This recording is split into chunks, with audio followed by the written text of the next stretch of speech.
The new Juventus team is scary. Juventus is about to make a terrifying comeback. After a few difficult seasons, they're now on the verge of returning to their glory days in Serie A and world football. With back-to-back underwhelming finishes in the league and inconsistent results on the European stage, Juventus has been far from the dominating force they once were.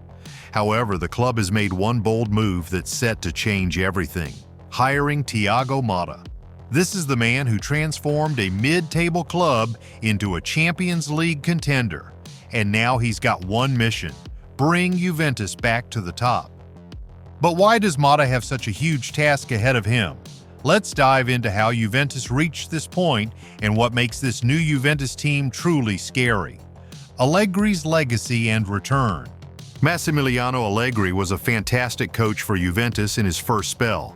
Between 2014 and 2019, he led the team to 5 consecutive Serie A titles, 4 Coppa Italia trophies, and 2 Supercoppa Italiana wins. His side was almost unbeatable domestically, and Juventus even reached 2 Champions League finals under his reign. But after Allegri stepped down in 2019, things started to unravel. The club went through a period of instability. Both Maurizio Sarri and Andrea Pirlo were brought in to fill Allegri's shoes, but lasted only a season each. The Juventus board, desperate to get back to winning ways, made the bold choice to bring Allegri back. At first, fans were excited. After all, Allegri had delivered a haul of trophies in his first stint. But the joy didn't last long. Allegri's tactical approach had become outdated. During his first spell, Juventus thrived on a compact counter-attacking style, sitting deep and springing into action when opportunities arose. This method was effective against stronger teams, but it led to dull and predictable football, especially against weaker sides. In his final 2 seasons before leaving in 2019, Juventus's league success was more a result of their rivals' failures than Allegri's tactics.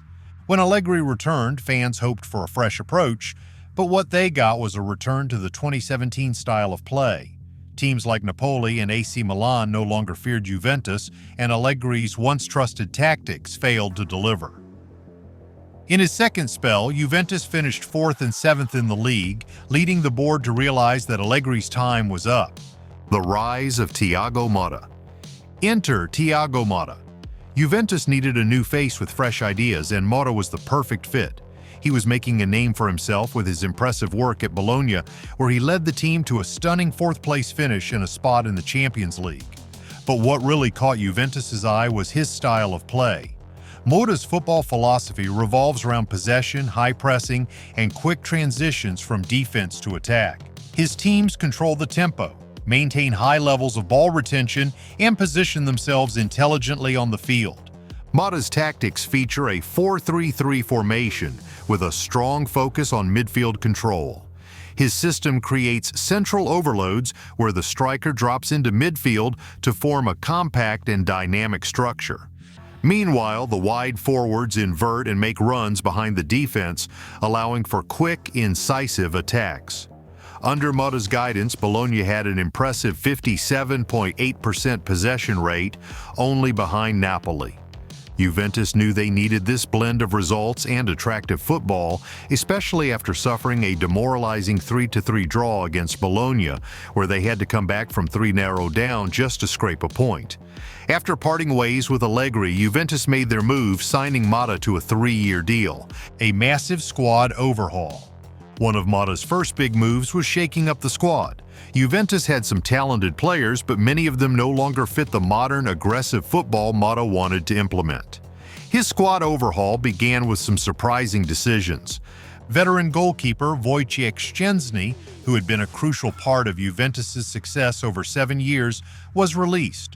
Szczęsny had won multiple Serie A titles, Coppa Italia trophies, and Supercoppa Italiana victories with Juventus, but Motta needed a more modern goalkeeper to fit his tactical system. Another shock came with the departure of one of the breakout stars of Euro 2020. Despite his talent, Motta felt he didn't fit into his tactical plans, and with his contract expiring, Juventus took the opportunity to cash in on him, with Liverpool swooping in to sign the player. Perhaps the biggest surprise was the exit of Moise Kean. The young forward had shown glimpses of potential, but he struggled to fit into Motta's system. Keane's style of play, based on pace and power, didn't align with the coach's vision. Motta wanted forwards who could drop deep, link up play, and contribute defensively, something Keane couldn't provide consistently. Instead, Motta decided to keep Dusan Vlahovic, who better suited his tactical demands. Adrian Rabiot was also shown the door after rejecting a new contract, and though attempts to offload players like Filip Kostic and Weston McKennie weren't successful, the squad clear-out generated over $100 million. This gave Juventus a strong position in the transfer market to rebuild with players better suited to Motta's system. Key signings for the future. Juventus didn't waste time bringing in reinforcements, but instead of just signing the biggest names, they focused on players who would seamlessly fit into Thiago Motta's vision. One of the standout signings was Koopmeiners. The Dutch midfielder is known for his versatility and ability to control the tempo of the game. Whether he's dictating play from deep or pushing further forward, Koopmeiners can do it all. He scored 12 goals last season, with most of them coming from outside the penalty area, making him a significant threat from distance. Motta values this kind of adaptability and will likely use Koopmeiners in a variety of roles in midfield. Another crucial addition was Douglas Luiz. Juventus had tried to sign him in the previous transfer window, but the deal fell through. Motta, however, insisted on bringing him in. At Aston Villa, Luiz was the engine that drove their midfield, excelling at progressive passing and creating chances. His ability to control the midfield fits perfectly into Motta's fast-paced, incisive style of play.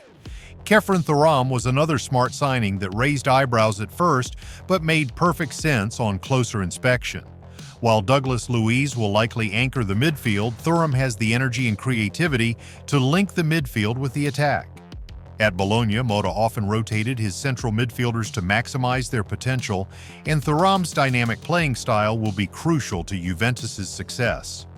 The final big signing was Nico Gonzalez. Motta made the bold decision to replace Federico Chiesa with Gonzalez, a player who, despite not reaching superstar status at Fiorentina, has immense potential. Gonzalez's ability to make dangerous runs, leap for headers, and torment defenders makes him an exciting addition to this new Juventus side. A team built for the future.